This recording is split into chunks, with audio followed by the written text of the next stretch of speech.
అందరికీ నమస్కారం. వీడియోలో వెళ్ళే ముందు అందరూ వీడియోని లైక్ చేయండి, షేర్ చేయండి, సబ్స్క్రైబ్ చేయండి. ఈరోజు ఒక చిన్న కథ చెప్తాను. తర్వాత ఈ వీడియో యొక్క నీతిని విద్యార్థులకు అనుగుణంగా చివరిలో చెప్తాను. ఒక ఊర్లో ఒక ఆస్తికుడు, నాస్తికుడు ఇద్దరు ఉండేవాళ్ళు. ఆస్తికుడు గొప్ప విష్ణు భక్తుడు, దైవభక్తుడు. నాస్తికుడు దేవుణ్ణి నమ్మేవారు కాదు. కాలం అట్లా గడిచిపోతుంది. మరి వృద్ధాప్యంలో ఆస్తికుడు, నాస్తికుడు రామారామి కొన్ని రోజుల తేడాతోనే మరణించారు. న్యాచురల్గా ఆస్తికుడు దైవభక్తుడు కాబట్టి విష్ణు భటులు వచ్చి విష్ణులోకానికి తీసుకెళ్ళారు. ఆ సభలో కూర్చోబెట్టి విష్ణువును చూపెట్టారు. వెంటనే ఇతడు ఆ భగవంతుని చూడగానే సంతోషించి దండకాలతోని, శ్లోకాలతోని అతన్ని కీర్తిస్తూ అతన్ని ధ్యానించాడు. కొంత సమయం గడిచాక వెంటనే విష్ణు భక్తులు అన్నారు, నాయనా నీ పని అయిపోయింది, ఈ లోకంలో నీ పని పూర్తి అయిపోయింది, వెంటనే పాప అని తీసుకొని వెళ్ళిపోతున్నారు అన్నమాట. వెంటనే ఈయనకు హఠాత్తుగా ఆశ్చర్యం కలిగించి, అదేంటి బాబు, నేను గొప్ప విష్ణు భక్తుణ్ణి, నన్ను అప్పుడే తీసుకెళ్తున్నావు ఏంటి అని ఆ భటులను అడగా వెంటనే వాళ్ళు చెప్పారు, నీవు ఈ జన్మలో 3 తప్పులు చేశావు నాయన.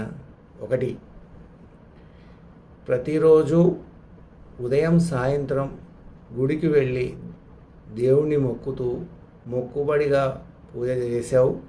ఆ రోజులో మిగతా కాలమంతా దేవుని గురించి ఆలోచించలేదు. 2వ తప్పు, నువ్వు ప్రతిరోజు పూజ లోపల మరో జన్మలో నన్ను ఒక గొప్ప ధనవంతుని కుటుంబంలో జన్మనివ్వబోయా అని కోరావు. 3వ తప్పు ఏంటంటే, నువ్వు పూజ చేస్తున్నప్పుడల్లా నాకు ఒక్కసారి నువ్వు కనిపించవయ్యా అని ఆ విష్ణుమూర్తిని వేడుకున్నావు. ఈ 3 తప్పుల వల్ల నీకు ఇక్కడ సమయం చాలా తక్కువైంది కాబట్టి నీకు మళ్ళీ భూలోక ప్రాప్తి జరుగుతుందని తీసుకెళ్తూ ఉండగానే వెంటనే అదే సభలో నాస్తికుడు కనిపించాడు ఇతడికి.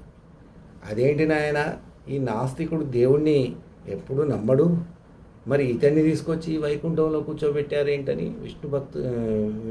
విష్ణుభక్తి ఆ భటులను అడిగాడు. నాయన, నువ్వు అన్నట్టు ఇతను నాస్తికుడే, దేవుణ్ణి నమ్మడు, దేవుడే లేడని అంటాడు. ప్రతిరోజు దేవుడి గురించి ఆలోచిస్తూ మరి పురాణాలు, ఉపనిషత్తులు, వేదాలన్నీ చదువుతూ ఎక్కడెక్కడ తప్పులున్నాయి దేవుడి గురించి అని అధ్యయనం చేస్తూ ప్రతిరోజు దేవుడి గురించి ఆలోచిస్తాడు. అంతేకాకుండా మరి వీరి భార్య గొప్ప విష్ణు భక్తురాలు.